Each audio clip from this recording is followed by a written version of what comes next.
G'day and welcome to another episode of Perth Property Insider. I'm your host, Jared Mann, and today I'm excited to bring you the first episode in a new series that I'm calling Inside Story, where I'm going to chat to investors and take you into their journeys. We're going to speak to starting out investors, more experienced investors, and I'm sure there's a lot that we can learn from everyone, regardless of their experience level. And today we're interviewing Cameron. He's a client of ours. We've worked together for 10 or 11 years. He's done 2 different property developments over that time, holding on to what he creates and learning a hell of a lot along the way. So it's going to be a really interesting 2-part episode. We ended up speaking for a long time. So looking forward to taking you into this first part. Let's go inside. Welcome to Perth Property Insider, where you will learn how to grow your wealth and improve your life using Perth property. Our show is brought to you by Investors Edge Real Estate, the highly rated and award-winning property management specialists servicing the whole of Perth. Now, here is your host, Jared Mann. Hey Cam, welcome to Perth Property Insider. Great to have a chat today. Thanks for coming on. Thanks, Jared. Really glad to be here. Thank you for inviting me. So give us a bit of background on what you do for a living and what is family life for you, just so we can paint a picture of where you're at in your life. Yeah, so I'm a geologist working here in Perth and WA. I've been working in the mining and exploration industries for the last 15 years. I was born in Perth and grew up here. I've also got a finance background. I worked in finance for a few years. Yeah, I've also got 4 children, and along with the work, that certainly keeps me busy and out of trouble. Yeah. We were just discussing how that fills up your weekends, and yeah, it's pretty amazing that you've been able to make property a priority alongside the family life, isn't it? Yeah, totally. I guess the two have kind of run in parallel somewhat, but I'm kind of getting to that age where I'm looking to build towards retirement. But yeah, you got to balance that up with having a family, moving towards a single income, these sorts of things. Yeah. So how did you originally come across the idea of property investing? I guess for me, it's something that's grown over time. There's the classic I read, Rich Dad, Poor Dad by Robert Kiyosaki when I was sort of in my late teens, I think. And that kind of tuned me in towards the idea of building wealth, I suppose. It probably was the first time I thought about it. Not a lot was acted on like at that point, to be honest. I went to university and that sort of thing. But I went overseas in 2001, and when I came back, the mining boom had been in full effect, and I saw the impact of property prices, and I saw some people who had a number of properties before that who did very well out of that. I guess that really sort of piqued my interest. And yeah, just the idea, I suppose, of being able to have a levered investment, minimise tax, and use that as one vehicle to build wealth, really, was some of the reasons why. Well, I read Robert Kiyosaki's Rich Dad, Poor Dad when I was 16 too, and a family friend gave it to me. And yeah, I think it's opened the eyes of a lot of investors that you don't know how you're going to get into it or what path you're going to take. And it's great that you saw firsthand what was happening in that property cycle and then started to think, how do I get involved, I guess? Yeah, that's right. Biggest problem for me was getting involved because it just felt like it was overvalued and it was going up, but it didn't peak out on that for a while. Yeah. Just stand on the sidelines and watch for a while. And how have you sort of learned about investing so far? Because it can be pretty daunting when you're starting out, can't it? Yeah, totally. I think it is. It's been pretty, I suppose it's really probably been pretty haphazard for me in a lot of ways. Like, I guess I've watched things in the media and the press and initially and done things like gone and seen seminars and listened to various spruikers and the wares that they were peddling. But that kind of tuned me into some of the ideas around finance, and I didn't ever go down any of those roads. So I guess then it really was. You might be lucky you didn't. Some of them. Yeah. I was pretty conservative for a long time, and I think that maybe helped in some ways and hindered in others. But so when I wanted to really get into it, started researching really, and a lot of information that we found was online through forums and the like. And then as we got into it more, I guess we started employing some of the uses of some experts here and there to help that as well. I guess more recently, I've started getting into the podcast side of things. Actually, I've got to thank you for that, Jared. That's after listening to your podcast. I've sort of now listened to a couple of others as well. So I find that's a fantastic way to keep up to date with what's going on. So yeah, it's a range of ways really. So no parents sort of being interested, or did they invest and teach you about money at all, or how would you describe that upbringing? Yeah, that's an interesting one. My mother and my father were both doctors. They were pretty career focused. My mum that definitely has some impact on it. My dad never really paid much attention to where his money went. To be honest, he was really focused on his career. Most people seem to be when they love their job and throw everything into it. It doesn't leave much often to time or headspace to think about investing, and people can be amazing at creating money, but they're not making use of it. So it's pretty cool to see. Yeah, absolutely. And then my mother, she really tried to be more active with investing her money in the right places, and she followed the advice of a lot of people, financial planners and things. And there was really some very different results. Some of it, sort of probably really underperformed. And if she'd put money into something like property, I think she would have done a lot better in the long run. But she still did okay. And I guess I watched and witnessed that. We didn't really talk about property investment a lot or at all, I wouldn't say. It wasn't a topic. My parents talked more about things like going to university, getting an education, that sort of thing being a priority. But then later on, my father and my mother separated when I was quite young, and my father and my stepmother were together, and they actually, my stepmother was much more active, and she was interested in property, and eventually she sort of helped my brother and I into our first properties through property development. So how did you originally start thinking about getting into things? I believe you took the path of rent investing, didn't you? Where you rent first and invest at the same time, and put your money into creating wealth. So how did that start out for you? Yeah, well, I mean, we had this opportunity to do a development. My stepmom actually proposed it. I didn't really know anything about property development per se. And I didn't know what rent vesting was. I didn't hear about that label for a long time afterwards. Yeah, I think that's a pretty new label, isn't it? Totally. But I'd come back from the UK and I went back to university to study geology. So I spent all my life savings on getting through uni.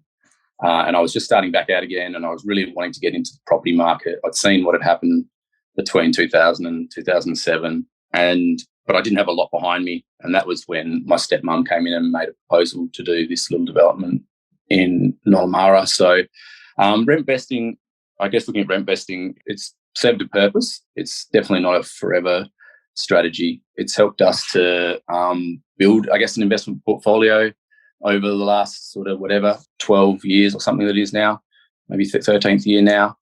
So we've managed to get 3 properties together in a fairly flat market, and we wouldn't have been able to do these developments and make some of these decisions if we had bought our own property, and we'd probably be in the position where we'd have one property and we may be looking to start a property portfolio, an investment property portfolio now. So it served a purpose, but it hasn't been easy. I think you did something similar for a while, didn't you, Jared? Yeah, we definitely, I didn't know. I just prioritised investing when I was still living at home, and then I moved out eventually. And once you move out of home, you can't kind of have to move back. But when I started the business, I had to move back again because I was cash poor. Yeah. Parents had given away my bedroom at that time too, so it was pretty humble sleeping on the lounge room floor. Yeah. But, I prioritised business and investing at various points to get ahead. And it's kind of, it's good because when you do make the decision to buy the home, we were able to kind of take a bit of a jump ahead of what home we might have otherwise had if we'd taken the other route of buying a more conservative home and upgrading your homes and not investing and having that equity to help. So yeah, totally. So yeah, I guess it's, there's no one way to do things, is there? But we did the same. We prioritised it. There's been a lot of inconveniences. We've moved houses a lot of times. I guess that's hard when you've got a younger family and you're renting, just don't have that stability. And at some point it starts to become a real priority to create that home environment that's stable and know where the kids are going to school and whatnot. Yeah, exactly. So we're definitely at that point now, I think, in our lives. So that's what the future probably looks like for us. But, rent investing has served a purpose. but it hasn't been necessarily an easy path. I guess we were working on the premise that if we could get together more properties, we could do some development to add value, that growth profile over time would accelerate, and we'd be in a better position with tax management and all the rest of it than we would be if we just sat in our own property. When we first started this, though, we didn't have any children, and now we got 4, so things have changed over time. Priorities change, all right. And look, we have to take it in mind that we've been in a very flat market over that entire time almost, and if you hadn't used adding value strategies, you'd probably be on par with what you'd bought stuff at, because things took a bit of a dive in 2017 to 2020, and we've had other little dips in between, other little peaks in between as well, but sort of almost all evened out to 2018-19, and you'd probably be on par. But it's good to see that you're ahead, and you've also learnt a lot too about how to create value. So let's go into a bit of that, shall we? I think people can learn a lot from your experiences. Sure. So tell us about that first purchase in Nollamara. How did that come about, and how did it all go? Yeah, so that was my parents, and largely my stepmother were really trying to give us a leg up and help us into the property market. It was a family project. So yeah, my parents and my brother and I, and we were all parents were going to have one unit, my brother the second, and I was going to have the third. So at that point, this was in 2008. I think the purchase was 2007, actually, like 2007. Yeah, okay.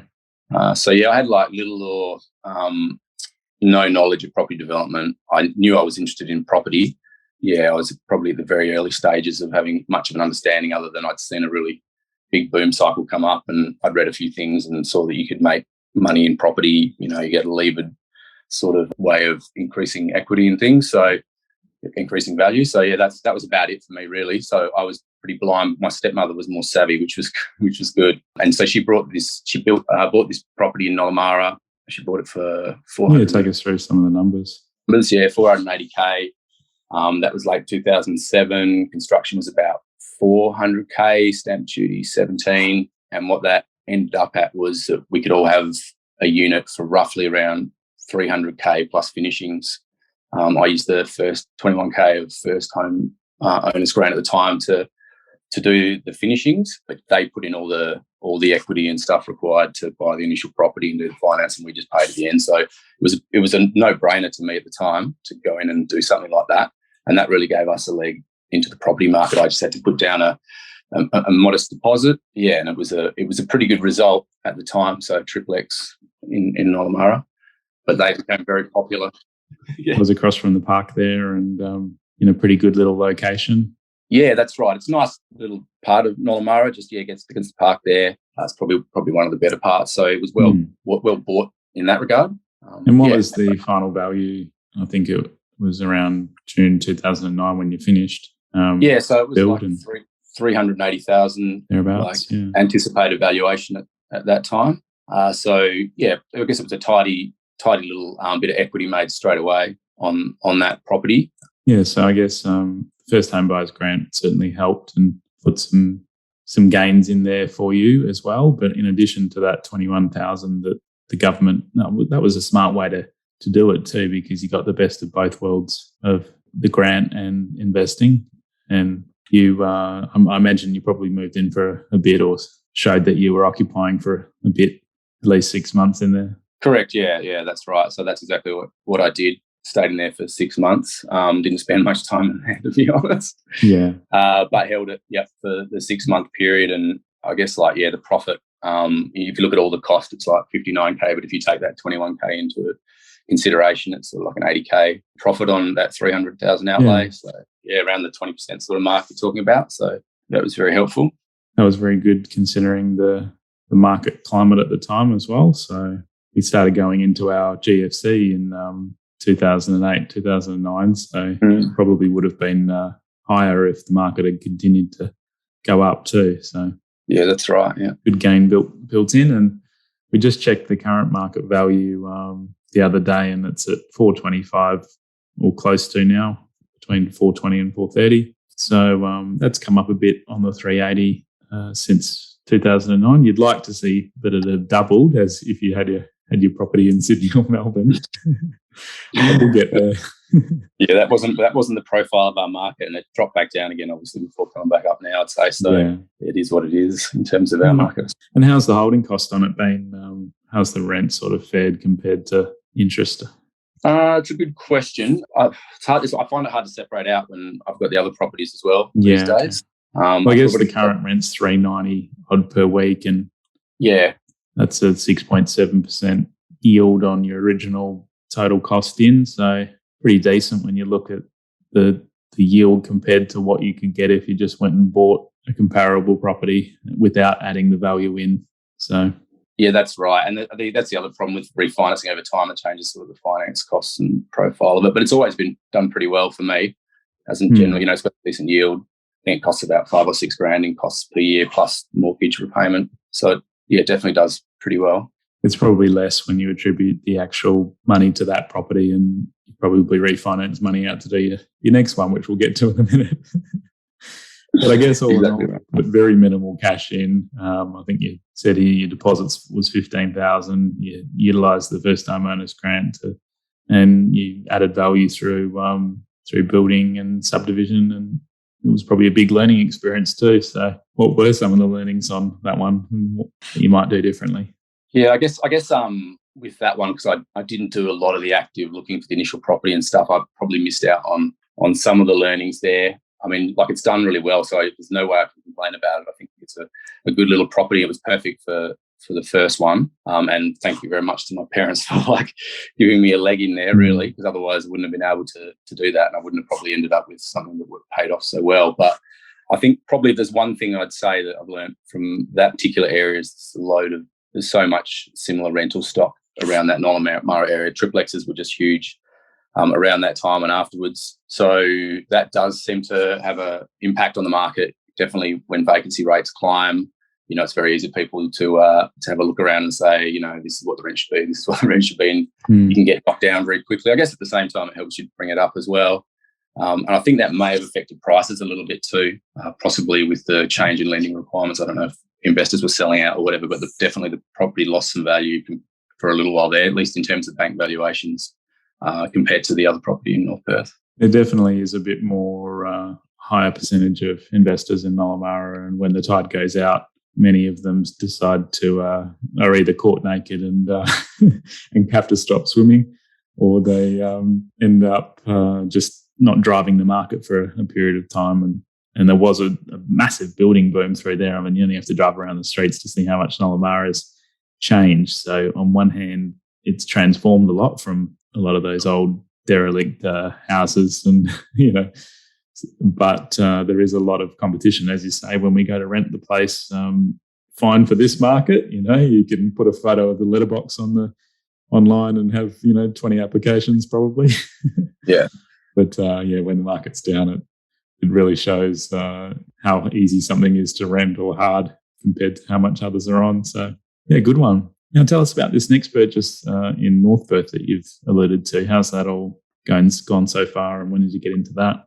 Yeah, so North Perth we purchased in late 2016. It's a completely different kettle of fish, I guess, compared to the other properties. So many learnings. I guess we were waiting for an opportunity to get into the market, and then when it looked like Perth had peaked, 2014 and maybe a little bit beyond, it looked like that might be an opportunity, and we started really trying to actively go after another property.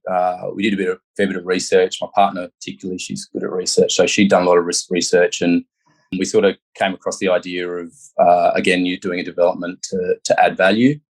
There's a lot of infill going on through Perth currently, and there was an opportunity there where City of Vincent was releasing the new town planning scheme, and this property popped into that search. So it was up for a new rezoning. So yeah, we got in there. We tried for a few properties before. It had taken about a year, I guess, to snag this one. There was some that had gone by, and we'd just been beaten to it by, just like you've talked about recently. You were saying how missing out due to conditions and things on financing and contracts. So yeah, we had that happen to us a bit, and we just went in hard at this one. We thought it was a good opportunity. So yeah, it's been a journey. We did get some help we used to do a bit of research on a particular forum that had a lot of people who are different people on that forum, but some people who do a lot of development and other things and provide advice and ideas, and you can follow the threads and things. So we did get some assistance from someone there in terms of site finding. Yeah, so we did that. We finally got the property, and then we waited 2 years for the rezoning to go through. It was like imminent, but it took 2 years. Yeah. Even when the councils say it's within, even when they give a time frame, it can blow out a lot, can't it? As you've experienced, and especially when the bureaucracy and the residents get entwined. Yeah, absolutely. And so I'm sitting there watching the planning ministers, releases and things. Just waiting. Yeah, exactly. And in the meantime, we were designing. We were going to do 2 townhouses on the back, very small. It was going up to like an RC80 zoning, and so these things were going to be tiny, like on 100 square meters each, sort of thing. I'm talking about. And we got a plan together and a design together to do that. Then the rezoning came through, and we started going and interacting more with council, and there was some issues around what we could do at the back. It required reconfiguration of the front house. Yeah, it was to do with where the driveway was going to sit. I thought it was to do with parking and access. Yeah, exactly. And there was a ruling that is applied by some councils and not others, where you can put your driveway is like 6 meters from the tangent to the curb line, as opposed to the corner intersection itself. So this particular curb line comes around like a hairpin for a long way. So we thought we'd put the driveway in, no worries, and they pulled up. It's an Australian regulation, but some councils apply it and others don't, and they did. Anyway, long story short, meant we would have had to reconfigure the front house, estimated something like 80,000. You lost the laundry, bathroom, and probably went down to a 2-bedroom. So we still kind of continued to look at that for a bit. But then the next thing came in was the issues around trying to finance. So there was the Royal Commission, Banking Royal Commission, and I started getting pretty nervous. We were going for a survey strata subdivision. So we would have had 2 blocks on the back, and they would have been, needed to be developed together, I would assume, pretty much on a survey strata and then build. So I got worried about not being able to get out of, not being able to sell them if we needed to for some reason. Things were looking pretty sketchy around 2017. Well, this is probably 2018, 2019 even, actually.